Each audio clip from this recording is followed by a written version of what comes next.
first off, I agree with you that people, there seems to be like I think I'm experiencing quite a bit of what you're talking about with in terms of the like, oh, fuck that guy. Look what he's doing. I'm not going to like that. I'm not going to entertain what he's doing. I think I'm experiencing quite a bit of that. The comparative hate.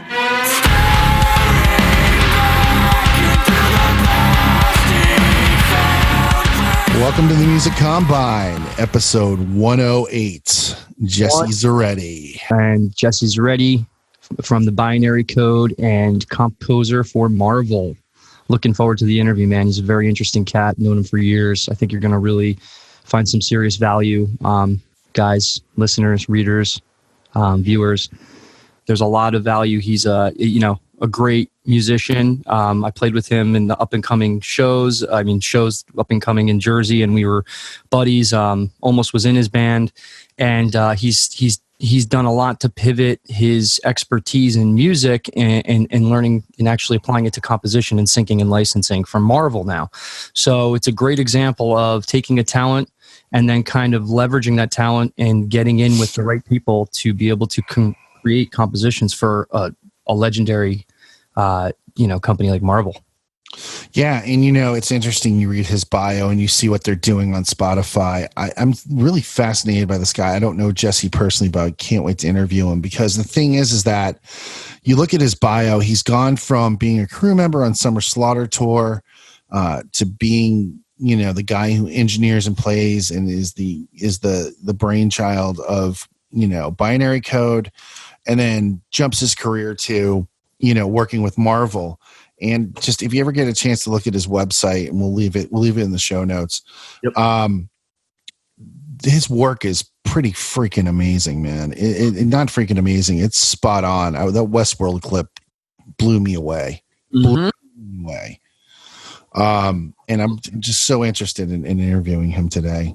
Me too, man. When we were putting this together, like we're thinking about people that we know and that would be good for the show. He like popped in my head, first person that popped in my head.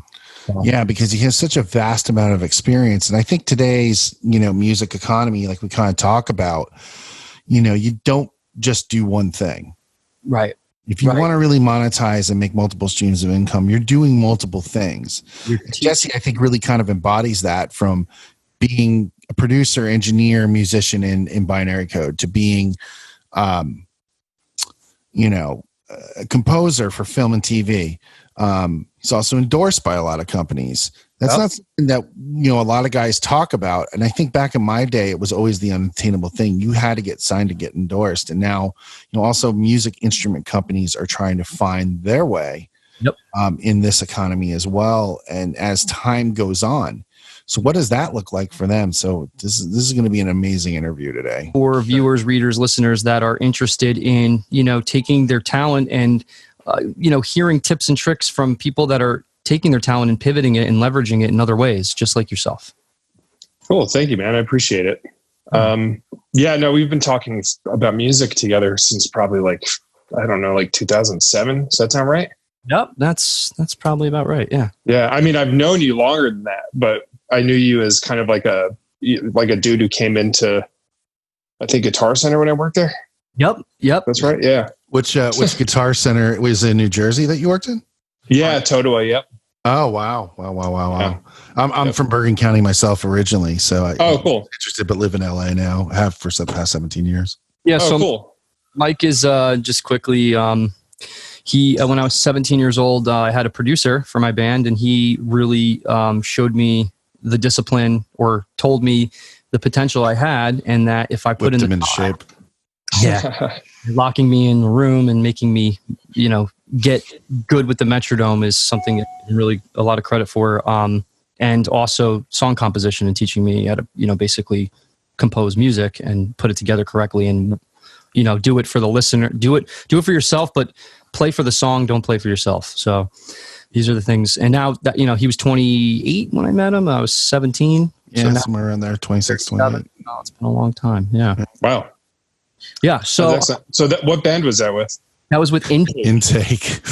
Oh, okay. I was gonna say not with Dagger Strong. Nah, not with Dagger. That was past my time. I was living in Los Angeles at that point, working in my music publishing and stuff. Daggers was actually it was a revised version of Intake. It was like me and original members starting, having a couple different people in with us, and just trying them out and seeing how it works out. And then finally with Daggers Drawn formed.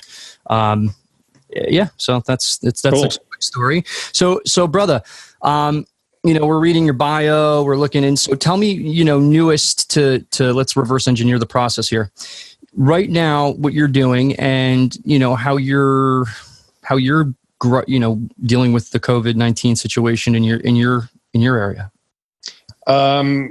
To be unfortunately fair and honest right now, I'm not entirely affected by it, save for, not really being able to go to places to buy things easily.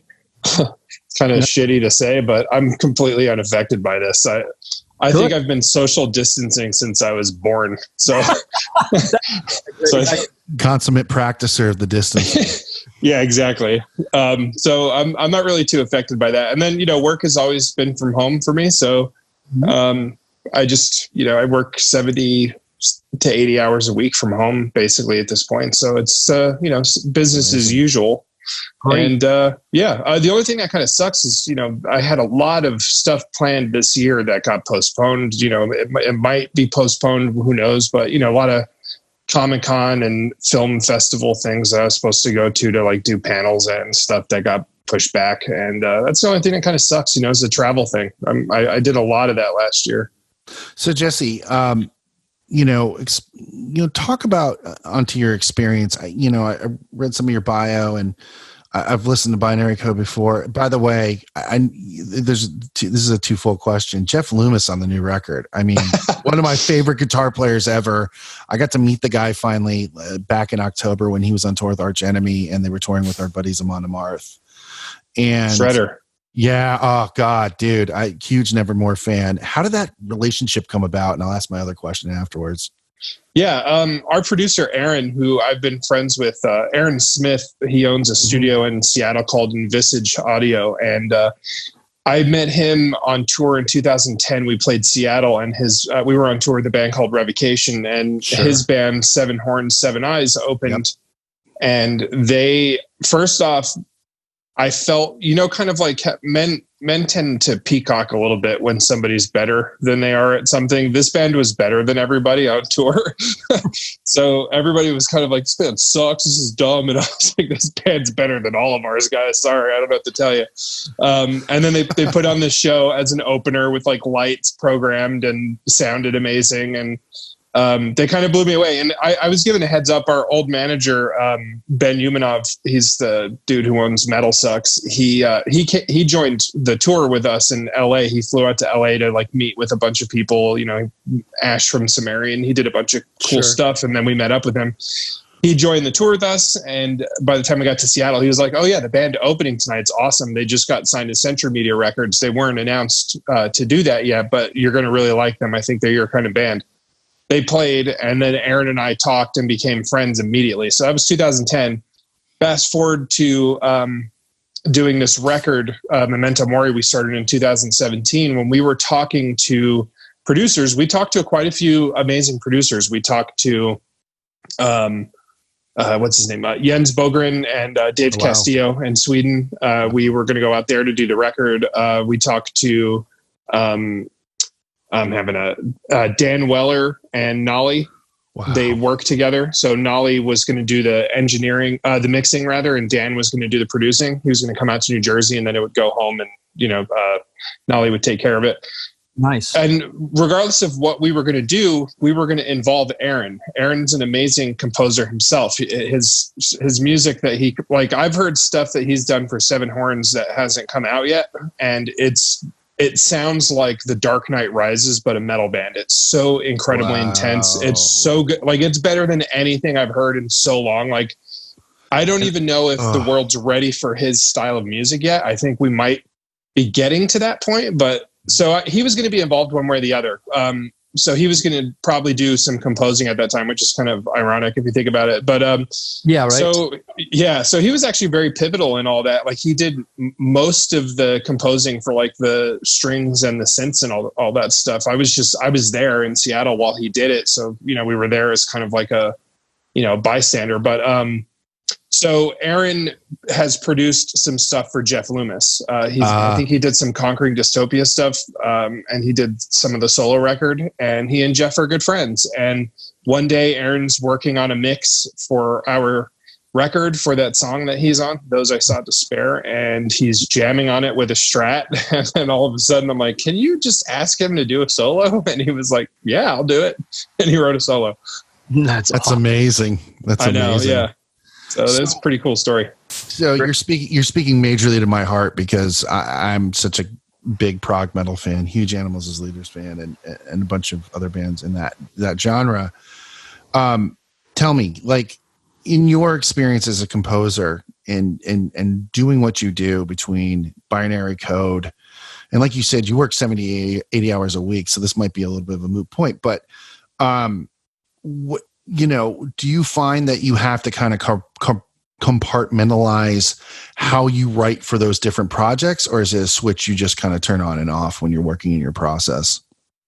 I definitely turn it on and off. I mean, a lot of the stuff that I write, I guess you could actually see it like having the same conversation throughout the whole day with one person. It's like if you just talk to somebody for 14 hours and then you stop talking for a little bit, you're not going to you're not going to naturally gravitate towards continuing that conversation. You're going to need a break, right? So sure.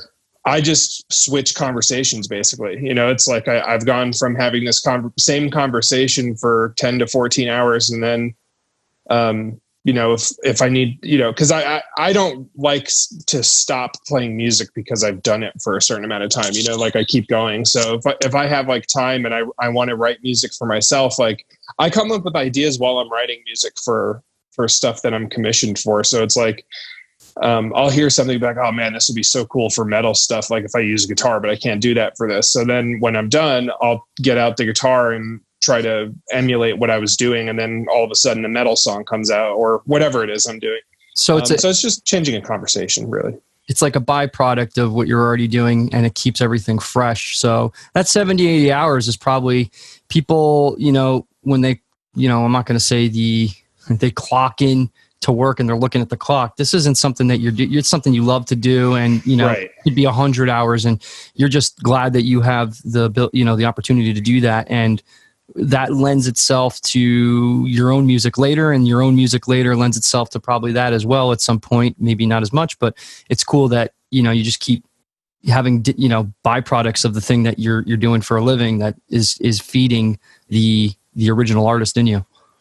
Yeah. And the thing about it too is when people hear 70, 80 hours of work, they're thinking I'm sitting at a cubicle, right? And sure. It's like, I'm not actually, I'm just doing what I'd be doing if, with my free time, basically. So, it can be tedious, composing is for the kind of stuff that I'm doing isn't necessarily like bop your head stuff sometimes. Like it's very, droning, and there's not really a lot of action to it. Sometimes there is, but it's really more about tension. And then also you have to think about the visual side of things. Like I'm seeing the same thing over and over again for hours and hours and hours.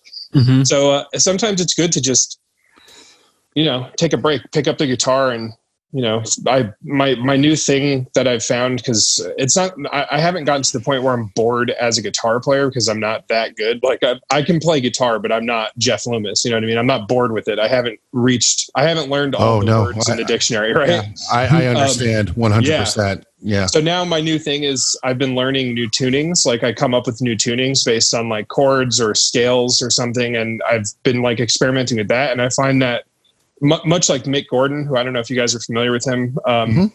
He's the guy who does the Doom video game scoring. Oh, nice.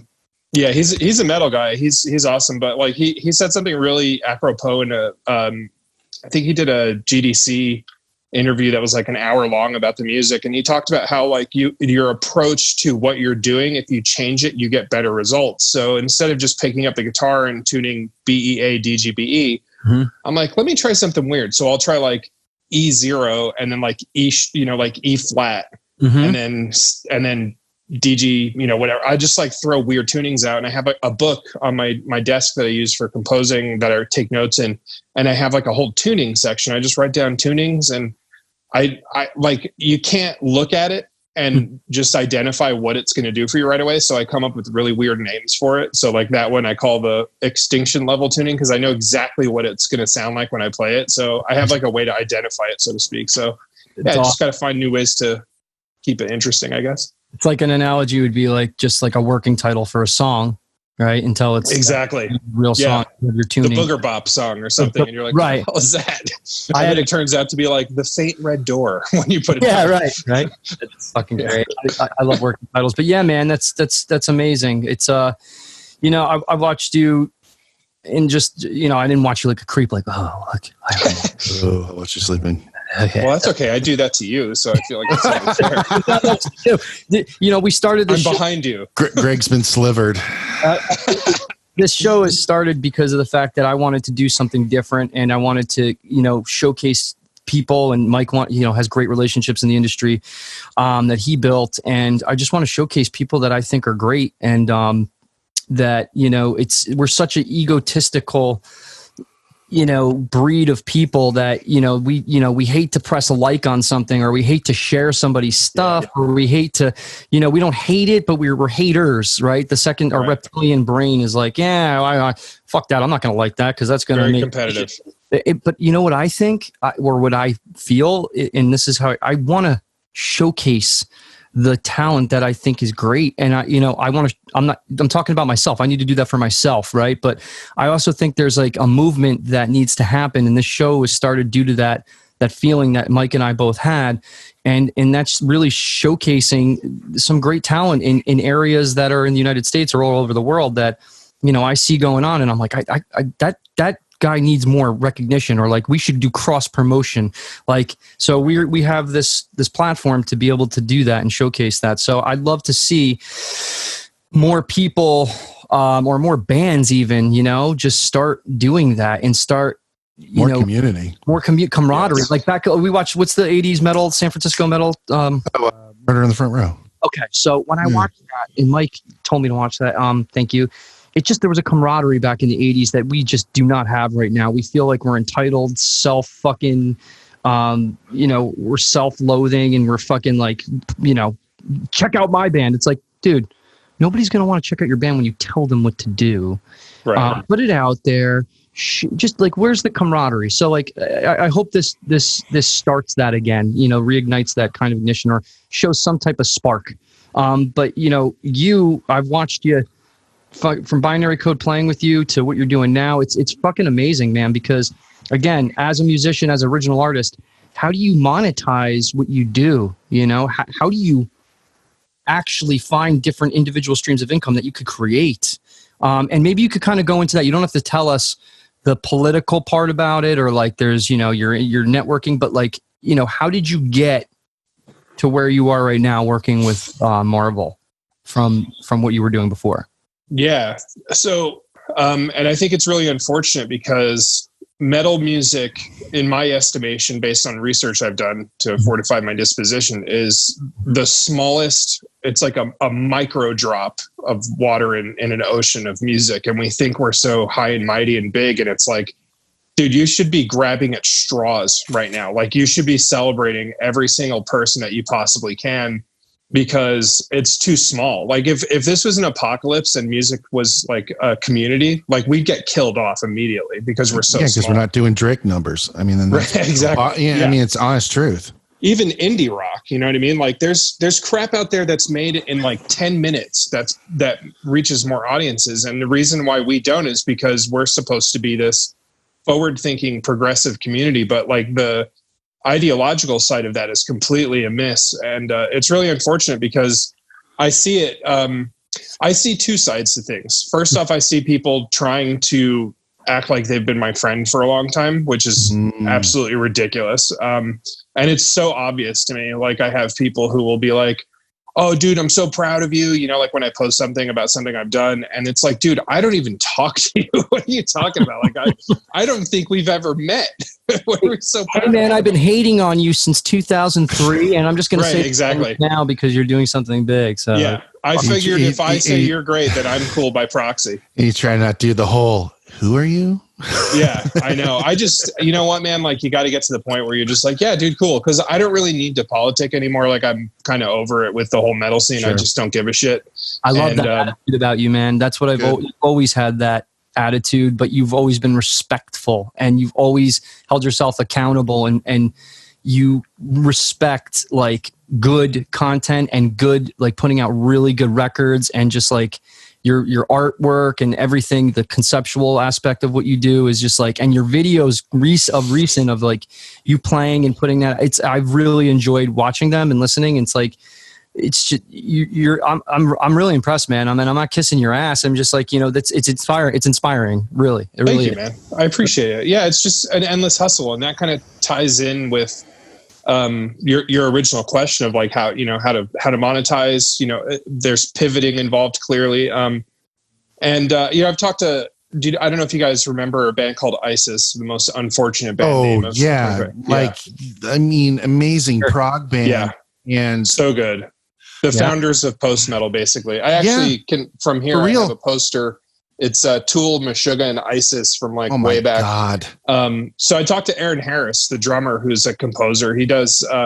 If you've seen a trailer for like Hereditary or The Irishman or something like, he does the scores for the trailers alone, which is a whole other business. Mm-hmm. Wow. Yeah, so he doesn't do the movies, but he does the trailers, which is a really big business, strangely enough. And he and I were talking maybe a year ago at this point, and we were just talking about how it's like an endless hustle. Like no matter where you get, you're going to keep, unless you're Danny Elfman or Hans Zimmer or whoever, Thomas Newman, you're going to constantly be hustling until people are like begging you to do their stuff. And what comes with that is, I think we have a huge edge as metal musicians because we have a work ethic that transcends somebody who like came up wanting to be an EDM producer. Like it's a little bit easier to get your hand into a door with that. As in metal, it's constantly working. It's Greg going out into parking lots in 2004, where there's a hot topic, and then like putting flyers on the windshield. We did that at some point. We did. So if you keep doing that, even when you're successful, you keep putting flyers on people's proverbial windshields, then you can continue to grow and expand. And that being said, a big part of what I do when I'm not composing, which is always, I'm creating content for companies that I endorse because they pay me, in more ways than one sometimes. Be it to create content. I'm sorry?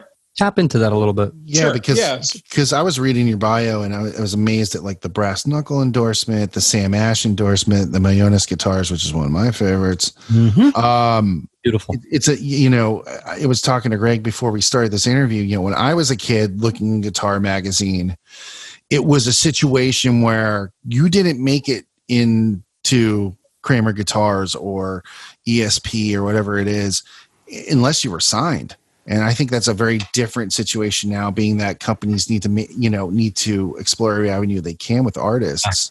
Yep. Is that a full-time job in itself, kind of creating content for those providers?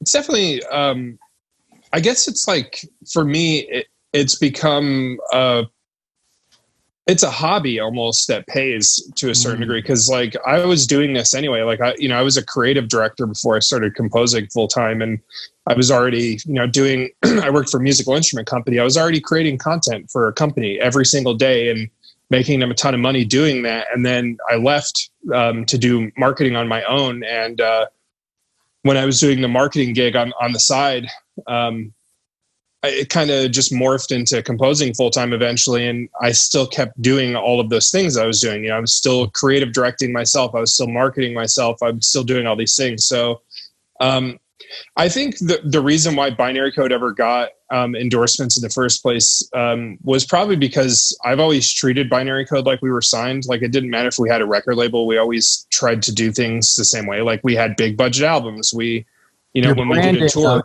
Your branding was always good too, man. Thank you. Just the content that you really like, the artwork with the conceptual aspect is you have branded yourself. When I think of Binary Code, I think when anybody thinks of Binary Code, not against anybody else, everybody in the band's great. You think of Jesse Zuretti, and I think of Jesse Zuretti as his own brand, and then here's what has developed. And you've done a really good job of the facade of being a signed band, but really there's no facade. You don't have to be signed. You treat it like it should be, as you see it and as you feel it is. And that's the difference between somebody who thinks they need to wait for somebody else to put that effort in and put that great content out and wait. I need this help. I need this. We need a label, dude. You don't need a fucking label. No, you don't. I think if you wait in this market now, you're fucking dead. Especially now. So he never waited, Jesse. He was always going forward, even when, before 360 deals were 360 deals. And, you never treated it like anything but what it deserves to be treated like. And that's something that you guys out there should take into consideration what we're talking about. Nobody's going to do anything for you except for you, right? And I could say this with full transparency. I know I need to do more myself, and I'm talking a big game, but I'm not saying I have a big game to bring. There's more to learn, there's more to apply. But I understand the fact of branding and understand how you have to treat your actual art if you really care about it. And if you're just putting out albums right now or just putting out an EP without any type of buildup and campaign to release that, you're really just selling yourself short. And then afterwards, you're going to be very sadly disappointed that nothing was organically put out correctly. So when you do put adverts behind it, you're not going to get as good as a resonation with the target market than you would if you actually had a 3-week build-up. You put out teasers. There's one single. You put out the fucking hooks for the vocals. You put out the lyric content, the artwork. There's so much content around one piece of content, and people just fucking devour albums now. I can't wait till your next album. It's like, bro, here's one song. You're gonna digest that for another month or two before we release another one. And that's the way we need to approach this now. And I don't just say that because I'm saying that's the way it is. This is what it's people.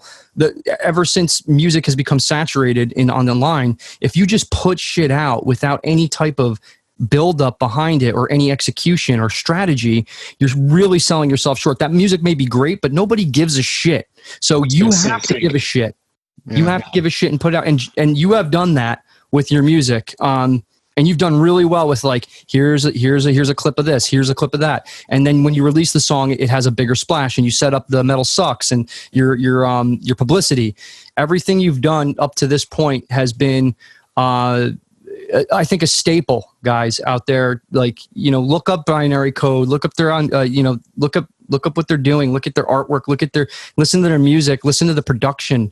Everything's top notch. Beautiful. And he doesn't hold back on anything. So thank you, man. I appreciate that. And I completely back what you're saying. Like you're saying everything on the money. It's the same advice I'd give anybody. Like you can't just, a Spotify factory doesn't exist. People are still making this stuff, and if you just put it out there, you could be the next Meshuggah. It's going to sink. It's not going to just pick up because you want it to. It's not how it works. Yeah. We actually did. I mean, I don't know if you remember, we were supposed to put this record out in February. Yep. And the reason why we didn't is we were getting censored constantly for our album artwork, which was a huge problem because Facebook requires you to run ads, which, is completely reasonable considering how MySpace turned into kind of a war zone. Right.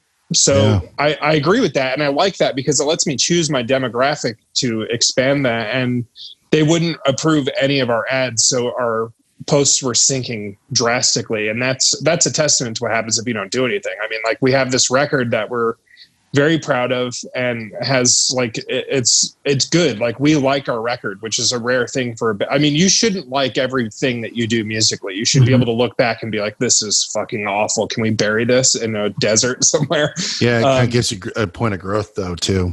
Right. Sure. Yeah, exactly. Like but this record is without a doubt in my mind, one of my favorite metal records that I've ever heard. Like I like my record, and it's taken me 16 years of putting out music with this band to get to that point. And here I am trying to make posts on Facebook to people who care about our music and they won't see it.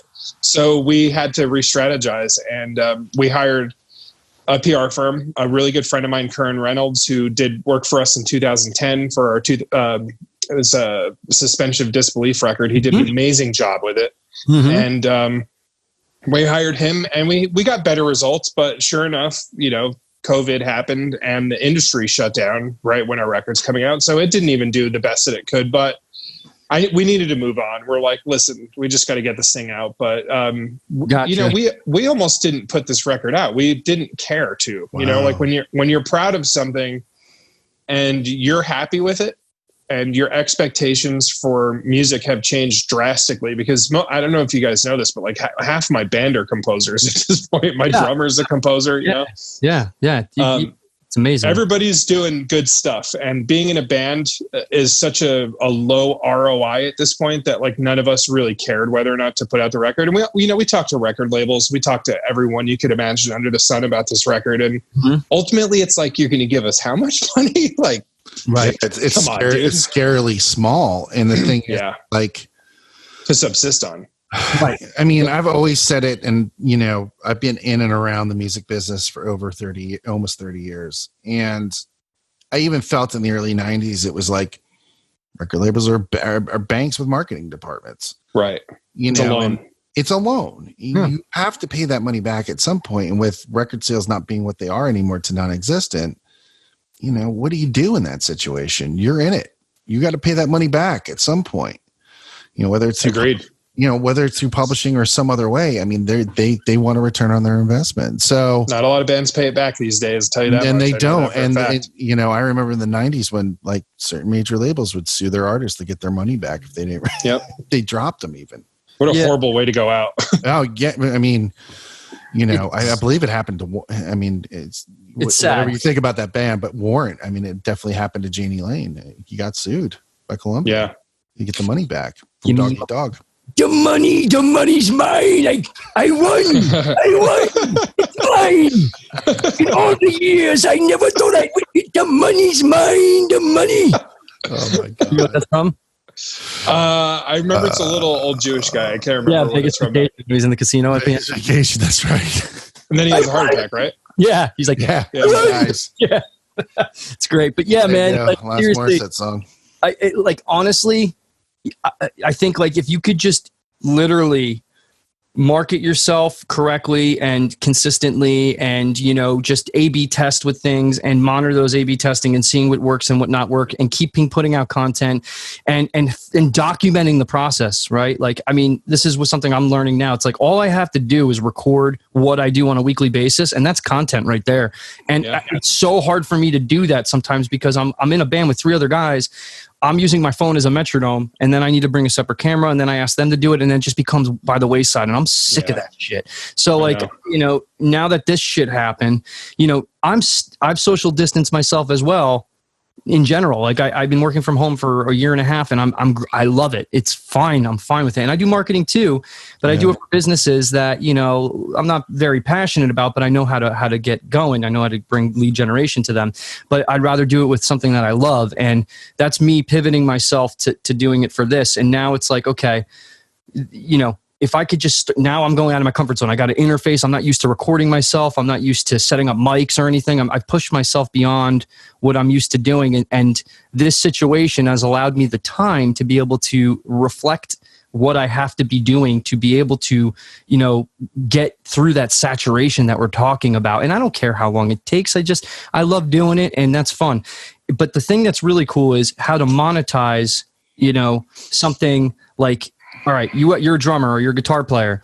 You can go and compose, and you could get in with these people or this network of people that can allow you to possibly, you know, develop music for TV or for video games or for anything outside of what you're comfortable with. I mean, that's a stream of income. And then you have sponsors, right? Now that's another source of income. So how did you like connect with Marvel? Like, I mean, I don't know, you don't have to explain the specifics, but like, how did you get in with them? Did you seek them out? Did you meet them through somebody else? I guess you could call it long form marketing and networking, right? So it's like my aunt, my uncle are career advisors for physicists, and they put out a book that had a really cool quote in it that I really like. That was, if you're not networking, you're not working. Yeah. And that ethic has been kind of instilled in me for a really long time. So I've always constantly been meeting people, you know, since I started, you know, the band back in 2004. Mm-hmm. So with Marvel, what the byproduct was here is that ultimately this record, Memento Mori, is what kind of pulled me in to doing work for them. The music was listened to by somebody at Marvel who was a fan, and they asked me to do music they had a Women's Day video that they were putting out, February of 2018, I'd like to say. Mm-hmm. And they ultimately decided to use a woman to do the composing, which I think was a smart move. And that wasn't the last discussion. It just pivoted, it's like, well, would you like to do this? And, it shifted, but ultimately not giving up on my band was the kind of the winning element here, because if I did, like, let's say in 2017, I just stopped making music with my band, then in 2018, I wouldn't have done what I'm doing. And it's just kind of like perseverance coupled with, putting out music that somebody felt drawn to. They liked that the music had a grandiosity to it that wasn't kind of annoying and kind of plastic and surface, like it fit. And there was some investment made in that talent, and we did a couple animated episodes, and then it got picked up for a full year, and then it won an award. So it's just, you got to stick with it, and you just have to be willing to pivot. You know what I mean? Like, you can't just think that your band is going to be this next big source of income for you. I don't know anybody in metal right now who makes their full living making metal music. There's always something else. Yeah. Misha Mansour, he's always, like, he and I have talked about this before. You'll either he's got a comic book that's out, he's got a pedal company, a string company, Signature Guitars, software, his own YouTube channel. Like, the dude is like endlessly doing stuff. Mm-hmm. He's putting out his own B-side albums now too, right?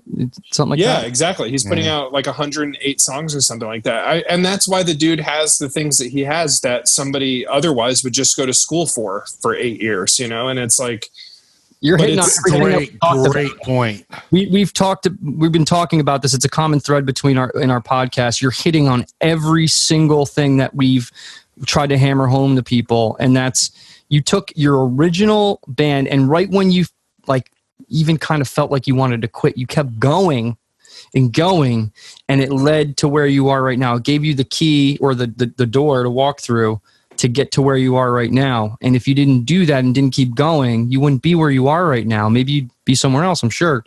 But like, look at what you've done because of you sticking with your guns. And guys, that's what we're talking about here. Just when you think you want to give up most, keep fucking going. You have nothing to lose, but just don't get any false hopes. Look how he's pivoted his talent and sent it out and networked.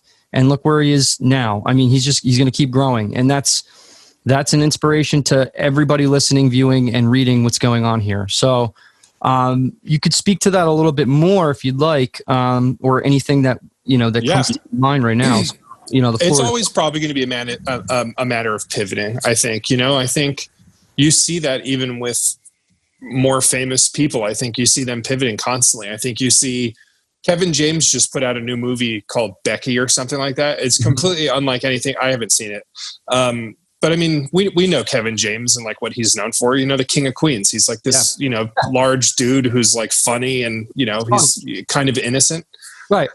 Now he's doing something else. Why? Because maybe people were over that and he needed to pivot, and he's a big dude. So they were like, well, how about we try you as something a little bit more, imposing, because you're a pretty big guy. Right. Yeah. So it's just a matter of doing that. And like, even a part of like composing that I've found that I'm very passionate about has been public speech. Like, I went and spoke with the LA Film School last year, and that's opened up a lot of doors to speaking to other students in the future and doing other speaking things. And I really like doing it because something that I've found about metal and a lot of music that I've always never really related to is like, I feel like everybody's got like their own kind of secret book of things that they do that they don't want anybody else to know because they're afraid somebody's going to steal their ideas. And it's like, dude, just because somebody knows exactly how you did something doesn't mean that they're going to be able to do it as well as you did. So I'm happy to share any information I can, because I don't think that anybody's just going to be able to go do what I do just because I tell them about it. And I think people expect that, honestly. I've had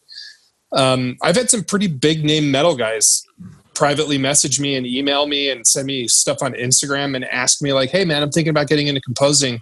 It's like, so you think that because you have 120,000 followers and your band is really successful, that for some reason you're just going to be an amazing composer? Is that how that works? Like, that's not how it works. Right. It's so far from the truth. Yeah, it's funny. It's funny you mentioned that, because when I was doing music full time as an engineer, I'd worked with a lot of pretty big people, and I had gotten around town to do that. And kind of when it dried up in like 11, 12-ish, and it wasn't as, often, and I was fighting for gigs at $10 an hour with other kids that would do it for that price, I was like, oh, I'll go do post. How hard could it be? And you were not welcomed into that, because the stigma was exactly what you were just talking about, was like, oh, so you think you can engineer a record? You think you can do this? Right. And, and to in a certain degree, they were right. They were, I mean, the basic concepts were there at Pro Tools, but not the finesse or how things were done. It was vastly different. So what did you, so good point there too. Jesse, when they heard your song or your music and they said this would be good for the Marvel, how did you adapt to that world in composing, and like, your basic, verse, chorus, pre-chorus, chorus, verse, right? Yeah. Chorus, bridge. That's chorus. Actually a really good question. I don't know what happened, to be honest with you. Something just turned on, like an engine turned on, and I just all of a sudden was like, oh, okay, cool, I can drive this thing now. Mm-hmm. So before that, there was no engine turned on. Like, it was like I was trying to put together a vehicle that could sail or something, or, I could drive, and it just wasn't. And yeah, I think it all just started to click, and like everything keeps getting better and better. And the thing that's really important to point out here too is my business partner and I, who's my drummer, Austin. Right. Awesome. Austin's he's a bad boy. He does video game composing. He and I have meetings like once a week, basically, where we sit on the phone for 3 hours and we strategize and game plan, and we come up with challenges for one another where we'll like, hey, what are we not good at? Oh, I don't know if we'd be able to score an anime movie if we got hired for it. All right, cool. Let's try and score an anime scene and see if we can come up with something. Because it's such an odd style of music that he's really into that stuff, but I have no idea how to even get into that, like to, score something for that. So we've come up with like challenge lists where we also have to be continuously trying to do things that we've never done before. And, in doing, like imagine scoring a comedy movie. Can you think about that for a second? How fucking weird is it to even think that a comedy movie has music in it? Like, that's not the first thing I think of. No, definitely not. I mean, so then how do you score for that? Right, yeah, exactly. That's a goal of ours. I would have to watch the clip and see what I feel when I watch it. Yeah. Who's the one who does stuff like that? There's probably all these rules that some composer out there who does it very well has, like, oh, well, it should be woodwinds and flute, and, there should be flutters and all these different things. And it's like, okay, cool. So I don't know this. Therefore, I don't know everything. Therefore, we're going to try that. So we're going to score a comedy scene. So we come up with things constantly to challenge ourselves, because we don't want to be able to say no to somebody about something. When I talked to those kids at the LA Film School, I said to them, if somebody walked in this room right now and said, hey, we need you to compose for the new Watchmen HBO series, Trent Reznor fell very ill and can't do it, but we want exactly what he does. We need you to be able to do it. Who could do that? Raise your hands. And nobody, right? Because they haven't tried doing that yet. And that's something that I've done. So I'd be able to say, I can do that. So it's one of those things where I feel like if you could, it's much like music. Do you want to be able to show up to a gig and say, well, I'm a metal guy, dude. I can play As I Lay Dying stuff with my eyes closed on my ESP EC1000, nailed it. Okay, but you're auditioning for a gig with Shakira, dude. Like, this job pays $150,000 a year. Yeah. Yeah. You got to be able to show up and be diverse, and I think diversity in the long run is what's going to ultimately separate, the betas from the alphas big time, because I think the people who do the best in this world are well-rounded, open-minded, and more than anything, a bigger critic of themselves than they are of other people's attempts at stuff. And you see that, like Frederick Tordendahl from Meshuggah, he did video game stuff with Mick Gordon, and I could see Frederick Tordendahl doing anything, to be honest with you. I mean, like, the guy is so weird. The album that got me hooked by them was Contradictions Collapse, and they thanked Bjork and Alan Holdsworth in it. And then all of a sudden I was like, I guess I should listen to more music. Let me check out Bjork, which is so avant-garde. Right, exactly. But makes total sense if you think about it. Like, if you think about Bjork and Meshuggah, there's somehow, I get it, the weirdness. I get it. And I think we're hammering home another really good point here. It's, stay diverse, stay open, don't, being master of one is great. But if you could fucking play metal, here's the stripped down bare bones of it. If you could play metal, As I Lay Dying stuff, there's most likely, especially as a drummer or a guitar, you can handle different types of music. There may be a little learning curve there, but your chops are there. So just learn the fucking scales or apply the scales that are relevant to that type of music and just play for the song. And for me as a drummer, I'd be like, yeah, I'd play for fucking Shakira too, man. I'd fucking lay down the beat. I'd be like this. I go happy and shit. I'd be fine with that. And that could be you, because Brendan Buckley is from Morristown and lives in Morristown, and he's used to come into my job all the time. Like, he's a dude, right? You know what I mean? Yeah. He got a gig that you could have because you're a sick drummer who puts a lot of time into it, and that gig hit him the way it does for a lot of people. He just happened to be super passionate networking, and he got a gig with Shakira. There you go.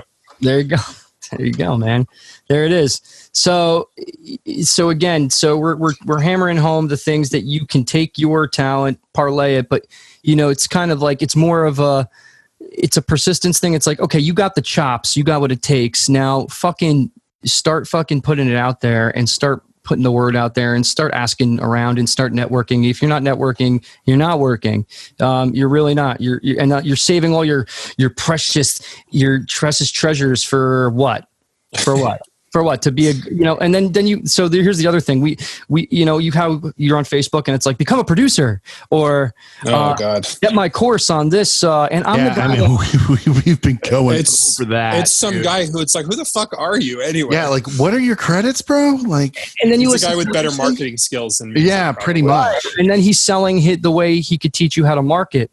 And our thing is, Rich Dad Poor Dad. I could teach you how to market too, but I'm not going to try to upsell you on the next page on the next. Oh, get the pro this. It's like, all right, now you're really fucking you're devaluing what we're doing here. So like, I wanted to start this and basically build it to the point where we're providing marketing, consulting, and helping people and giving them the resources they need that we use to market ourselves and the bands that we work with, or my band or whatever that I will be implementing.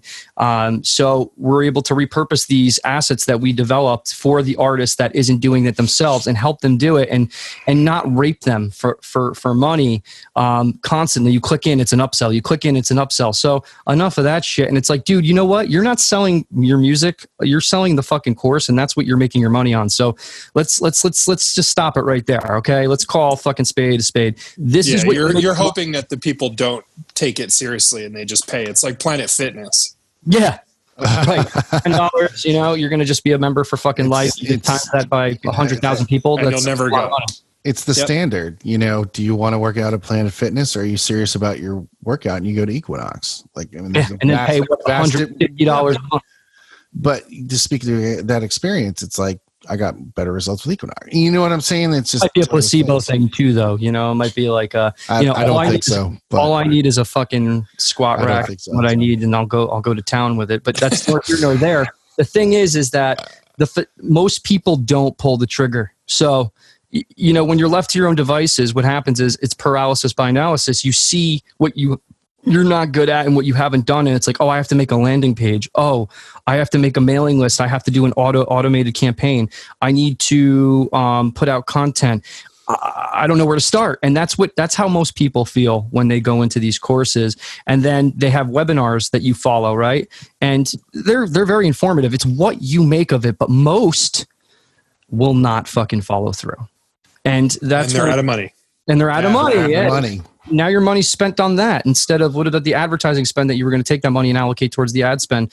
But like at the end of the day, it's about building a list of people of opt-ins that are interested in what you're putting out, and marketing to that list constantly, and keep putting adverts out and keep adding to that list, and then just keep putting that out on all those different platforms. Have something like this that, you know, here's a video on the vlog, and here's the podcast, and here's the transcription of the podcast, and having all three of those tiers being worked at simultaneously and being omnipresent as much as possible. I know it's overwhelming with each different platform, but you start platform by platform and migrate over as you build. But you know what? At the end of the day, if you're putting out that information, like what you're doing, more than anybody, you're a great example, Jesse. You know, that's what you need to be doing. And he's firing on all cylinders. So you got to always be moving. Like if you're not posting consistently, you lose people. Their attention span is less than nothing at this point. They want more and more and more stuff. And in order to become a destination for people, you have to be a consistent source of entertainment for them. And it's tough to keep up with, but I mean, listen, you got to put the football parties and the fucking frat parties and shit. You got to put it all on the wayside if you want to do music, unfortunately. Exactly. You know, this has to be what you want. But it shouldn't be unfortunate. It shouldn't be unfortunate, because if you really love the music, it's what you do. It's like, right. I don't count the hours on a clock. I don't look at anything. I'm in here doing it, and then I'm pissed off at myself for not documenting the process and splitting it up. Now I have to put time into that, but that's okay, because I'm willing to fucking do that, and I'm not sitting here learning how to do fucking Premiere just to fucking put a graphic in, and it's taking till 3:30 in the morning from 12 a.m. and I still don't know how to do it. And I'm like, maybe I should just go back to iMovie. But listen, that will pay dividends. That interest and passion and focus is something that is priceless to me. And I will never like feel bad for myself. Oh, I put in all this time and nothing's happening. It's all you, right? Yep, just absolutely. up to you. So that's a suggestion. That's a suggestion I've made to people when they're like, how do you keep growing in a world that's so oversaturated? Like, there's so many podcasts, there's so many things going on. How do you do it? To me, it's always going to come down to very, very similar to music, the production quality, right? So I always tell people, I'm like, well, I would say instead of getting a brand new car, lease, I would say I would, put that money towards buying a good camera and a good lens, and, taking the necessary steps to making your shit look good. Yeah, exactly. You're investing in yourself. Investing in yourself instead of the material thing. But let me ask you a question. Your videos are really high-end quality. What kind of camera are you using for your videos? I use a Sony A7R II, an Alpha series.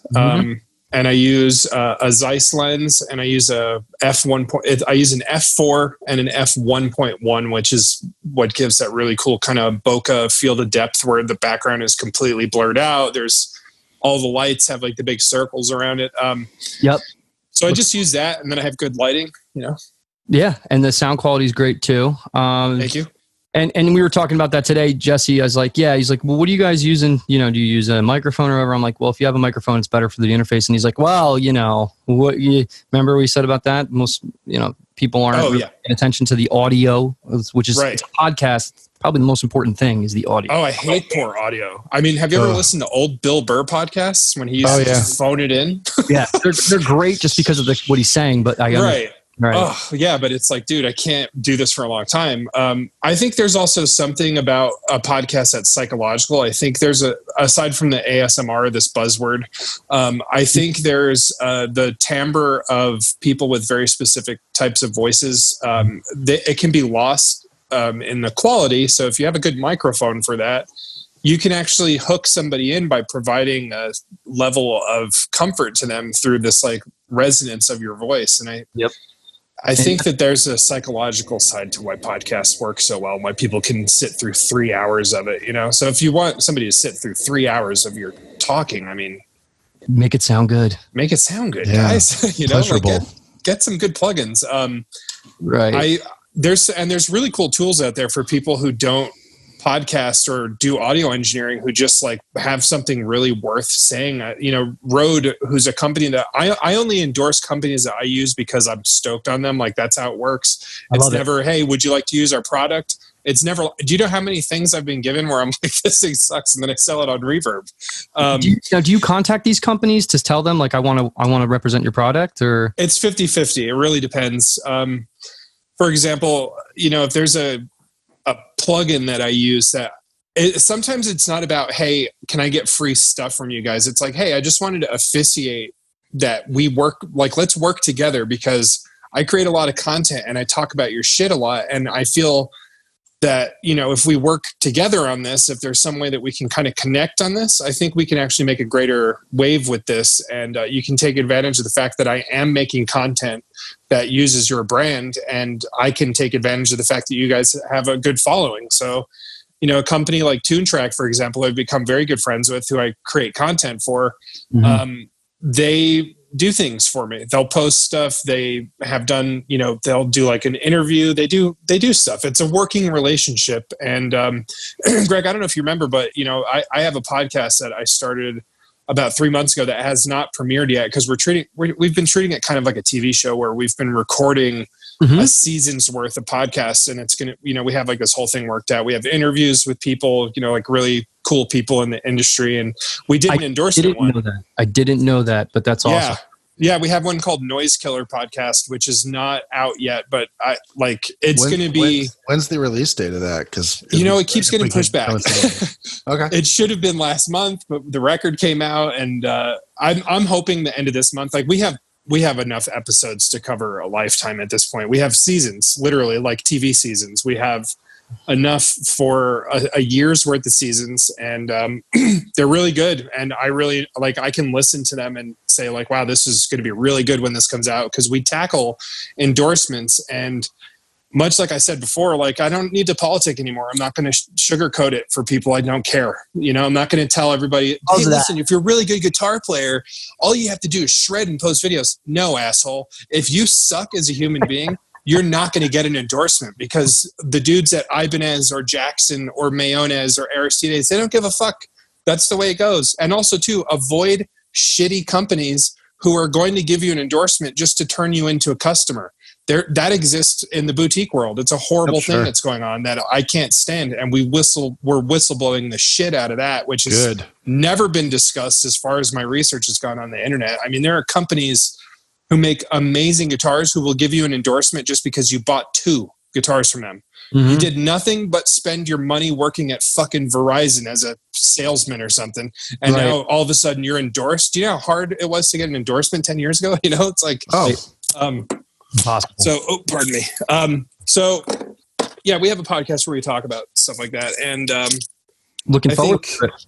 Yeah, I'm excited about it. It's a lot of fun, and Austin and I have had some really good conversations with some really interesting people. We've had A&R people talk from their perspective about what they're looking for you know, an endorsement, and then I've had dudes who are signed to Roadrunner and have toured with Opeth and stuff talk about, you know, how they got endorsements. And to answer your question now, after this circumnavigating, basically, it's really good value, man. Everything, so it's fine. Yeah, appreciate I appreciate that. Yeah, no problem. I can't help but, you know, sometimes go off on little tangents. Correct? That's why you're here, man. That's why you're here, bro. So sometimes people contact me, and then sometimes I reach out to just say, hey, listen, I use your product. I love you guys. Here's my track record. This is my last 2 years, and they're happy to work with me. And that's not going to just happen for anybody, I think. And the harder things to get endorsements for are string companies and software companies. It's very unlikely that, first off, a software company is going to do an endorsement. They usually don't exist. Like a company like Spitfire Audio, who makes the highest quality orchestral libraries you could possibly imagine. I mean, they have Olafur Arnolds, they have Hans Zimmer is on there. It's insane. They're the best in the world, basically, in my opinion. Project Sam is great too, and East West is great. But they don't do endorsements. They will pay you to create content. They'll, you know, if you want to work out some kind of brand ambassador thing too, that kind of works for them sometimes. But it's really, you're not going to be able to do that just because your band's really good. You know, it's just not how it works. What's the value you offer? You know, what are you going to do for them? And you guys know marketing. What kind of SEO is your name and your brand that you bring to the table? What is that going to do for that business? You know, like me, I'm fortunate. Marvel is going to make their website, their numbers jump through the roof. And that happens. When an article gets posted on a website for a company that I use sometimes, they see blog numbers that they would have never otherwise seen because they weren't ranking or something. You know, like there's always some kind of weird thing about it. So you got to be able to provide value, and you also have to look at these endorsements like it's a reciprocating relationship. It's not just about them giving you a discount. You want a discount, Symbiotic. go on Reverb. Yeah, exactly. You got to work for them as much as. Yep, it's a two-way street, and more than anything, an endorsement from a company, they're doing so much more than you can possibly do for them. Like you sell a guitar for them, congratulations. They sell hundreds of guitars a year. You know what I mean? Like it's nice that you've done that, but really they're doing more for you if they give you money out of their pockets, you know? Like it's a very interesting dynamic, and you really have to understand your position. Great answer. It's a very conflicting thing to try to jump into, and I think a lot of it comes down to people like endorsements for bragging rights and some kind of validation. I think it's such a misuse of such an amazing tool or source of income. Yeah, I mean, it's definitely the truth. And I mean, go back to your point of, you know, companies selling hundreds of pieces of product per year. I have a friend of mine who works for a pretty large musical manufacturer, and you know, I'm not going to mention it just to keep anonymity's sake, but you know, him and I have had the conversation. Like, I've had artists we've worked with or whatever that I said, hey, this guy would be really good. He's like, yeah. He goes, unless it's this level, I'm not interested. Right. Because the thing is the ROI on that isn't enough. It's bad enough that musicians now are playing less and less and picking up more turntables or turntable-like instruments that have kind of cut that market down in a major way. And there's just not the impression or the magazine you go by to say, oh, X, Y, and Z is playing Ibanez, like you made the point before, or playing Myonis or whatever it is. It just doesn't translate the way it used to. And it's unfortunate. You took it and you pivoted with it, and you found a way to be using your favorite pieces of gear and also helping out the company at the same time while creating a source of income. I mean, if that's not innovative, guys, I really don't know what is, because or even just to have the standard to basically vet what you're actually playing. All that back work you've done too, all the things you have done that led to this, like, and they look back and they're like, wow, yeah, okay, he uses this and fucking great. He's a great musician and like he's doing big things and he's going to push our stuff. Sure, why not? But if you're somebody that's just going to come up to them and hasn't done anything, or no strategy or no plan or anything, no rapport building skills, because it's not going to happen just on one fucking thread message. It's gonna take, you know, it's like sales. It's like anything. You're selling yourself. And you're building that rapport with that person, and don't be a dick. Don't be a self-righteous fucking dick. It's so hard. So hard not to be a dick. I thought this is something I'll completely say, and this is fine for me to say it. Mike Gitter was an A&R for Roadrunner Records. Yeah, we both have a history with him. Yeah. And, I used to sit down with him and meet him at bars and talk to him. And I didn't even care about talking about my band at this point. It was just, we were friends, you know? Yeah. And what I did was wise. I made a mistake. Yeah. And I literally, at some point when Daggers was done, Prolia was coming out, we came out with the CD that we came out with like a while ago. He listened to it literally for 10 seconds and he's like, yeah, your singer has no face. And I said, bro, what the fuck? And I got mad. I never get mad at him. I guess there was just so much. It was dumb. And you know what? I unfriended him on Facebook, which is the dumbest thing you could possibly do. This is years ago. But, after that, I apologized and shit. I'm like, dude, he's like, stop being a little bitch. And like, that's how we talk to each other. And I'm like, you're right. He's like, dude, your singer doesn't have a face, okay? Which I found later to be true. He's right. He absolutely is right. And that's somebody that's just heard so much shit and you listen to it and nothing stuck out that was unique about it. And now I get that. And if I wish I could take that back, but it's a mistake that I've owned up to, and he knows that. But like, you got to just put your pride aside and just be like, okay, why did he say that? Well, he said it for a reason. He's friends with you.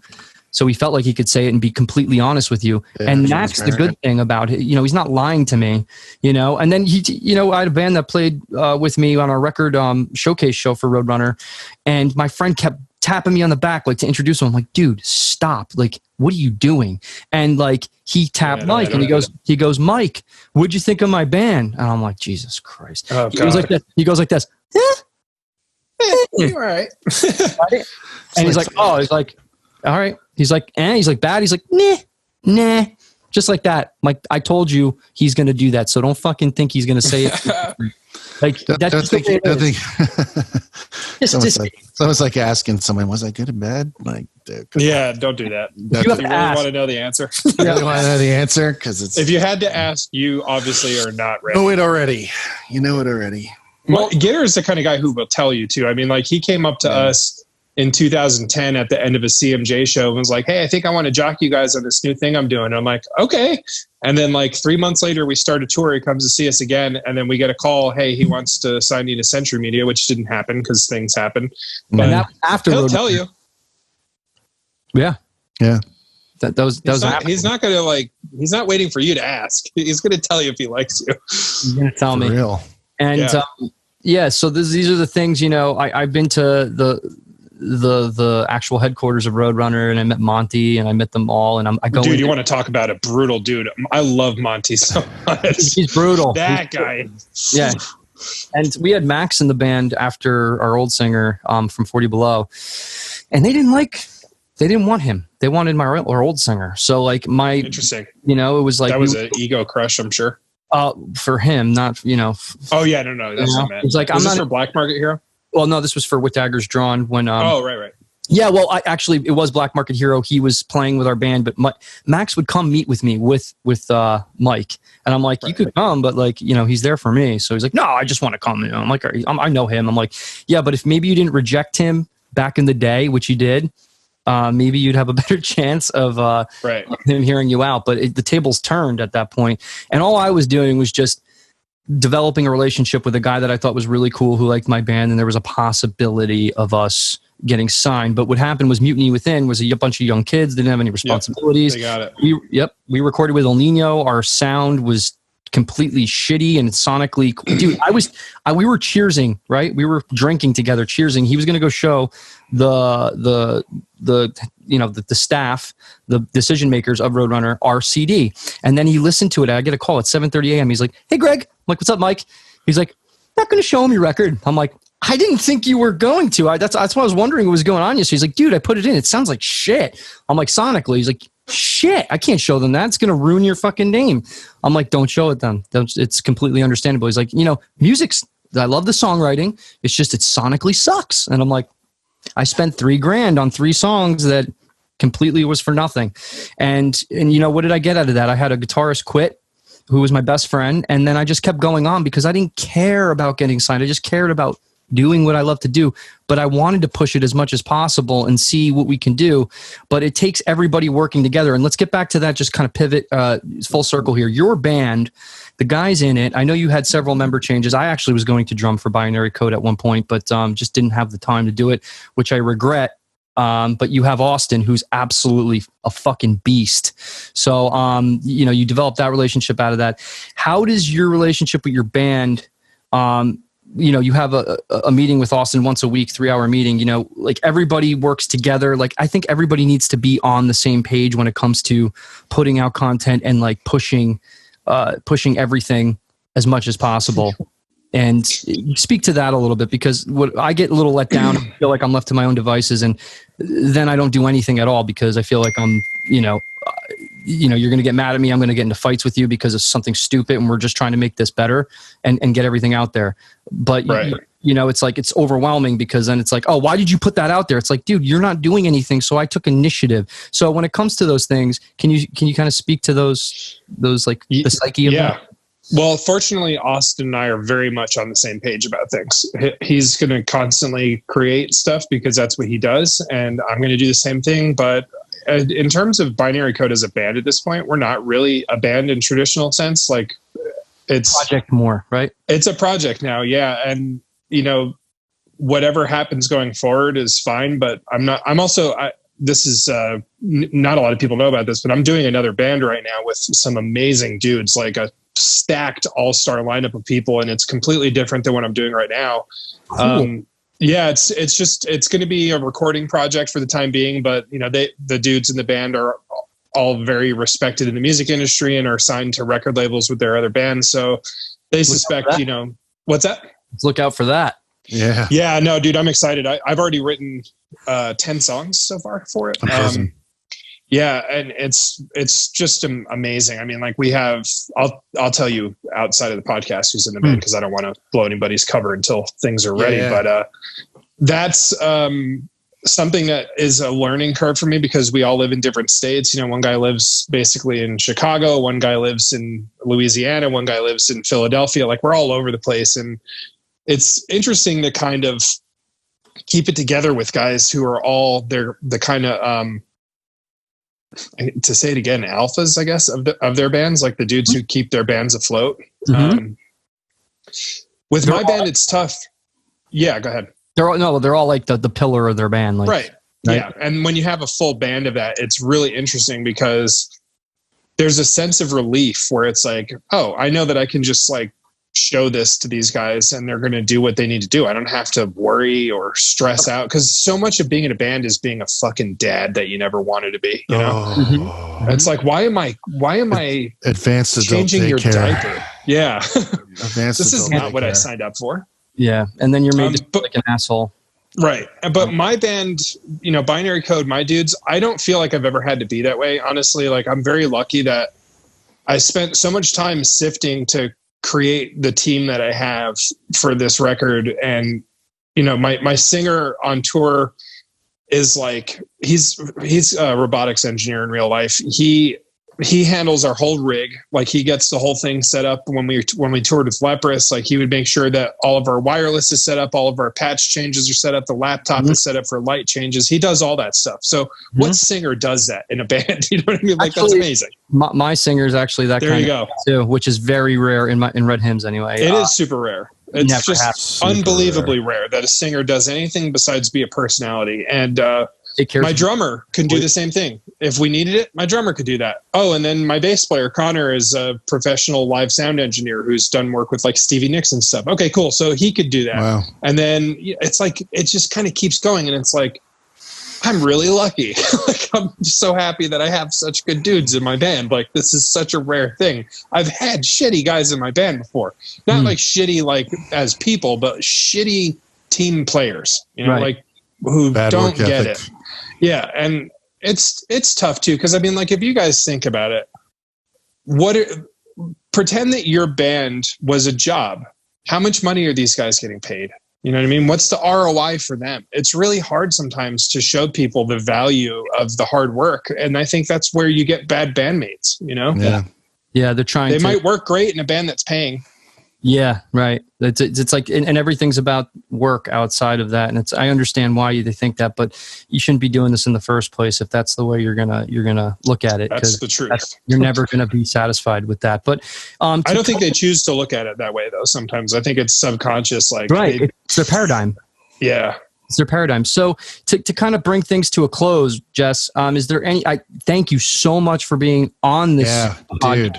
It's my pleasure. Profound. Thank you for having me. Profound. Yeah, a lot of nuggets of awesomeness here. And guys, just Jesse, really quick, kind of plug yourself and what you're, what's coming out a little bit. Give us a little recap, summarize it so people can find you, and you'll have the link. We'll have the link available for you as well. The links for absolutely. My website, good place to find me for contact. Social media sucks for me. You can follow me on social media, but responding is really tough. I just can't. I don't have enough. Like I get overwhelmed. I don't know if you guys get like email paralysis, where you're like, not like you. Not yet, but yeah. Well, I keep my emails pretty clean, but my messages, it's just tough because I am never going to stop responding to people who are interested in what I'm doing because I feel a moral obligation to helping people on their way. So I want to respond to people, but I don't want to half-ass it and be like, oh yeah, man, totally cool. I really like what you did and not listen to it. Like I want to listen to what somebody sent me. I don't want to be that person. So it takes me a little while on social media, so it's better to go to my website and hit me up through email. And I will respond. It just might take a little while. It's nothing personal. But I am happy to respond to anybody who has questions about anything, you can ask me more personal questions about Marvel if you want. If I can answer, I can answer. If that's usually what happens is I end up getting how do I get in touch with somebody at Marvel? I'll just blanket FAQ that real quick. How do you get in touch with Marvel? You're not going to, so don't fucking ask me that. Exactly. I'm not going to get you hooked up with them. Sorry, that's just not the way it's going to work. But I'm happy to answer anything. We do have a podcast that will be out hopefully by July called the Noise Killer Podcast. I host it with Austin Blau, my best friend, business partner, and drummer of my band. We have a record out, Memento Mori. You can go stream it and pay us 0.00318 cents per stream if you want, or you can buy the fucking thing and I'll donate it to suicide prevention. Probably this month we're going to donate to the Black Lives Matter movement. And what else? A lot of stuff coming up I can't talk about. NDA, non-disclosure stuff. But I would like to have you guys on our podcast at some point. Maybe we can have like a marketing podcast. It'd be really cool. We can talk nerdy as fuck. Yeah. So Mike brings he is like a sound engineer, and he's been in the industry. He's also a producer. So he's got a lot of different financial. You would nerd out with Austin really well. Austin's financial advisors, rock stars. Oh, that's great. And then I'm just the musician / guy that's connecting people with valuable, smart guy who knows his shit by nature. Well, I need to apply it more, but yeah, thank you. I appreciate it. You're doing it. Lots of me. Thanks, man. Oh, hey, listen. One little thing, by the way, that I wanted to tell you on the podcast that I thought you would find interesting. The drums on our record are 100% natural. Really? Yeah. Wow. Is that crazy? It is crazy, but I'm not surprised because of the level of the ears you guys have. I didn't know Austin was so fucking good at drums. I didn't either. I mean, dude, like some of those fills on like what was that song I was listening to this morning? It's just it sounds amazing, dude. It's like we made him cut so many fills. Wow, like, dude, there's too many fills in this song. You got to turn them down. That's what you're there for, man. To that's all Aaron. On those I sought to spare. There's like one. Oh yeah, just like whoa. Yeah, he's young too, right? Like he was 21 when he was recording drums for that. Yep, it's crazy to me. I mean, like I had no interest in going into business with anybody ever. Like I was like, I'll just do this shit for myself. And right now it's a little imbalanced. I'm providing probably more for him, but like I can see that at some point I'm going to be like, dude, I'll take anything you can hand me because he's going to just be killing it at some point. He's like you, where he's an audio engineer. And then he's also a little bit of Greg, where he's like marketing and smart. And then he's also a little bit of me, where it's like, I'm just good at conveying emotions. That's like my forte. Like that's what I do. And if you take the three of us, you have an Austin, and he's young and it's unfair and he's nice and a good person. Do you know how rare that is too? Like he's not a piece of shit. Like it's amazing. We talk about that. Don't be a dick. Don't be a dick. Be Austin. With that. Be Austin. He has no track record of pissing anybody off. He's never wronged anybody as far as I know. He might be Dexter. I have no idea. He may kill people. Like, I don't know. But as far as I'm concerned, the dude is just like Mr. Rogers. He's an exceptional young man. Hello, friends. I met him he was doing sound for Pralaya at a show, and that's right. He was talking me up, and I'm like, dude, thanks, man. I really appreciate it. And then he loved your drumming, and I'm like, this kid's fucking unreal. He's he's so young too. So it's like, God, I mean, his parents obviously were like, here, we want you to play drums. My parents were like, oh yeah. No. His parents are the best people. I love his mom and dad so much. Like I stay with them when I go home sometimes, just because he and I do work. They're just so supportive of he and his brother. His brother's a drummer as well. And they just were like from Jump Street, like our son has a talent. Let's feed that. Let's nurture that instead of being, like, no, dude, you're going to play football. Like Austin his fucking neck would break off and go to somebody else's body if he played football. Like he can't let him do music. This is his thing. He's awesome. Yeah, he's a great dude. So it'd be cool to have you guys on because I think he'd get along really well with Austin. Honored. And I know he knows Greg, and when I told him that you jammed with us, he was like, how the hell am I in the band right now? Because he's fucking amazing. I think he might be better than me. I mean, he's a guitar player too. Do you know this? Yes, he's amazing. He put out a solo album where I did vocals on it, which is not even the cool part about it. It's all just guitar, Austin, drums, Austin, bass is Jacob from Intervals, and like the composing is insane. It's like listening to fucking Skyrim or something. It's amazing. It's amazing. I heard every time he put out like little snippets of it. It's he's got the soundscape in the background. That's what I always liked about you guys. You put the soundscape in the background with the music. Right. It gives it that much more depth. So, again, dude, I could probably talk to you for another 2 days, maybe a week. And let's save it for their podcast. Yeah, their podcast. But yeah, man, thank you so much. And my pleasure. We're doing the same thing. We're building up a bunch of episodes, and we're going to release them, as incrementally, just like excellent. So you will be. Jesse, such a pleasure to meet you, man. Thank you, guys. Really my pleasure. No, really, thank you for having me on. I'm happy to do it. Hey, take care, brother. All right, love you guys. Love you. Yeah, take care, man. Feeling that one. Whoa. Yeah, man. He's such a good, and he's so funny too. Actually, he's such a good. You know what? It's like we've been so fortunate, and this is episode 8, and that might actually change, but where we put it in the stack. But the thing is that I listen to the way he talks, very well spoken. And I don't even know his age, but like he seems like a young guy who's not. He's 37, like you. Okay, so when he speaks to the instrumentalist stuff, and he speaks to he gets it. That's the best way of saying it. Like he gets it. He does. Like he does all the moves to get it. And the thing is, if you're listening to this podcast today and you kind of, me, it was like, it just felt like a garden hose, man, getting, trying to get a drink of like and I'll go back and listen to this and we'll edit it and stuff. And there'll be stuff. This is one of those podcasts I have a feeling that like I won't get it the first time when I listen to it. Like there's just so much great nuggets of information in there. And, they come from someone who's such a professional, and kind of his career transcends many different levels, genres, and projects. I think that's a career a lot of people should want to have. Yep. I think getting yourself signed to a label these days is short-sighted as shit. I think it's a old school mindset that majorly.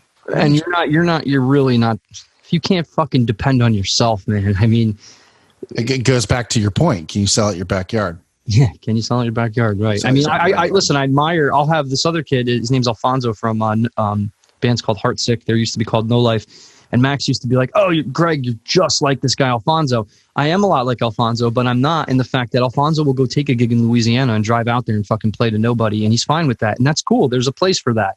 I won't do that. Not at this age. Not now. Maybe when I was 17, 18, but I'm just not that guy that would do that now. I see what you're saying. I'm saying there's people that go above and beyond because that's what they do, and that's fine. It's just there's no need if I can't get my show packed in New Jersey and North Jersey. Like, even though it's harder in North Jersey, like I said, Red Hymns does great outside of every time we play. Sure. I'm outside of Jersey, but there's something about Jersey and New York where there's just like, well, I think it's similar to LA in a lot of ways. Yes. Like if you're not working it, you're not, I mean, you look at Los Angeles 2003 when I moved here, you look at Los Angeles now, Key Club's gone, which was Gazzari's, which was Billboard Live. The main places you have to play on Sunset right now, Viper, which we don't know if that's going to stay open. Johnny Depp's club. Well, he doesn't own it anymore. Hasn't owned it for years. I think it's owned by Live Nation now. But Live Nation. Yes. Live Nation, I think, owns Viper Room. And don't call them fuckers. They're all right. They're doing however you want to look at that. I don't really know. So I mean, I'm just saying, it's like the bigger companies. Whiskey, which owns that club, and then they had a sign up on their billboard yesterday that got put up on Facebook that the Rainbow's open, but the Rainbow's really club, even though they have like a small where the Hollywood Vampires kind of formed, which was like the upstairs lounge in Rainbow, which people will play up there, but it's like being on the Swiss Family Robinson like treehouse. It's like kind of how it's laid out. It's very, very the Rainbow Room. Yeah, the Rainbow Room. Mm-hmm. Which is more of a restaurant where everyone goes to hang out after shows and drinks and stuff, which is awesome. And you have the Roxy. You have the upstairs of the Roxy, and then you have the Roxy downstairs, which is more reserved for nationals. And you have Troubadour, and Troubadour probably won't survive this. So that's a big venue, yeah? Well, that's where Elton John, when he came to the United States, it was the first place he played. Like, the place has history. Wow. It's only really for national acts. They don't do small bands at the Troubadour. They're only open for national acts. Understood. And, I mean, like, I've seen tons of bands there. I mean, everyone's got a Troubadour story. Like, mine was, Steve Shaw, who we interviewed yesterday. One of the first Stone Sour shows he did was at the Troupe. It was on the day, it was the record release. It was basically the record release party of Hydrograd. And, I remember Corey Taylor telling a story about how they saw somebody who was very interesting, but all of Slipknot was lined up in the back of the Troupe. Mm-hmm. And it's just, you have those stories about your band. You have that story about those first places, and those places are going away. Key Club was huge. It was a big national act place. It's where Steel Panther started when I came to town when they were metal school. I saw Killswitch Engage do a record release party there on a Monday after. It was kind of like a Monday afternoon, Monday night, and Steel Panther was playing afterwards. You know what I mean? Like, awesome. You have that kind of stuff going on. And I mean, not that they're great stories or whatever, but like, you don't have Club Lingerie anymore, which was huge. That's gone. You have some bigger, smaller theaters, like Shaw was saying yesterday. Regardless, that's not really the point of this show. But, you don't have that gravity anymore in the business like you used to. And I feel like, Between the Coast was the last bastion of like, you could still go see live music any night of the week somewhere and still have a good time. Mm-hmm. Like New York, you see, like when we opened up for He Is Legend at St. Vitus, that was probably one of the most packed shows I have ever played on a Monday. Sure. Not a weekend, not a Friday or Saturday. It was a Monday, and it was fucking filled, right? And New York City's cool like that. It's like there shows are going on all the time. There's a scene happening, and you got to get in there. You got to get in there, and you got to be part of it, and you got to go out on a Monday, and you need to play at a club on a Monday or a Tuesday. And you know what? By doing that, you may get a better gig with somebody else. I mean, one gig leads to another gig. Not that you're going to have that opportunity at this time. I mean, it always goes back to never say no. Just keep doing. And then never say no. Jesse not giving up on what he was doing. He said throwing the towel, and he did it. Look what happened. Yeah, and the thing is still respectively, he's a young guy. Mm-hmm. And you read his story on his Wikipedia and stuff like that, and on his personal page. The guy did it right. He never gave up. He had the mindset of, if you're not networking, you're not working. Right. That's huge. Right. And I think that's kind of one of the things, like, people go, well, I put up my Instagram. I was watching on Netflix, and John Paul, who will eventually be on the show, who is a friend of mine. I used to live with this guy. His name is basically the show is about Los Angeles, and it's about Cartoon and this other guy. And it goes through what LA has been like through the art of cartoon, why they got there, how Soul Assassins became Soul Assassins. It wasn't even about Muggs and the music. It was about Cartoon and this other guy who was the road manager for Cypress Hill and House of Pain. Go figure. Yeah. And they became these huge visual artists eventually, and they talk about the Tribes and Tribs. And, when, I think it kind of goes back to my point. I've said it before on the show. When things are special, they're for a certain period of time. They do not last forever. Don't expect them to last forever. Mm-hmm. Adjust accordingly. So I think Zuretti and how he has kind of conquered it. Yeah. No, you're not networking, you're not working. That's a very good point. And it's cool how he said, he hammered this home too. Guys, I'm not trying to be a Debbie Downer or a curmudgeon, but you gotta have an open mind to be doing other things and taking yourself and pushing yourself into other avenues that are going to possibly be able to monetize. I mean, one of those avenues for me is teaching. It's not my favorite thing to do, but it's a source of income for me, and I love. Yeah, but don't you really feel good from teaching? I do, especially when they give the knowledge. Seriously, especially when they take it seriously. You know, I feel like you get more from teaching than you actually give. You know what I mean? Because of the reward of accomplishment for that other individual and what you've done. Absolutely, to see the face. I mean, if I get a 5-year-old playing, and then by 10 years old, he's pretty damn good, and he's doing every year. I have to get him prepared for his talent show, and make sure he's playing in front of his whole school. And we have a whole thing that we developed, a drum solo. Right. It's an amazing feeling for me to go there and see him do it, and see his face and see his parents and see all the kids. He's like the cool kid in school because he's 6 years old and he's the drummer, you know. That's awesome. That's amazing. But you know, that's one source for me, but you know, it's something I love to do. I'm passionate about. But what Jesse's saying is, yeah, man, my band's awesome, but like the old school way of thinking that we're going to be, you know, fucking famous and shit, like, you know, I'm gonna keep trying to do other things with this. And he just kept doing that and adjusting. And I remember when he got on LinkedIn, because like, you know, LinkedIn's a great source to go find the right people that you're trying to target. And I think that's part of like him taking his professionalism to the next level and then getting in touch with the right network of people. But he didn't just know anybody. It was a networking thing where he just kept contacting somebody, and that person eventually asked or heard something that he did for his band. Yeah, if you're not for his band that he didn't even want to do. They didn't want to do the album, but when he did it, this is what it led to. So don't stop. All right, you know, thinking about tomorrow. But just kidding. I love that song. Cute. Yeah, but seriously, awesome. Mike, you know, appreciate you getting on with us. So guys, amazing guest. Thanks for booking them. Yeah. Amazing guest. Thanks for having me, buddy. Thanks for having me, buddy. Can I finish? I'm finished. Okay. Man, another great show. Episode 8. Woo! Get her done. All right, Greg. We'll see you.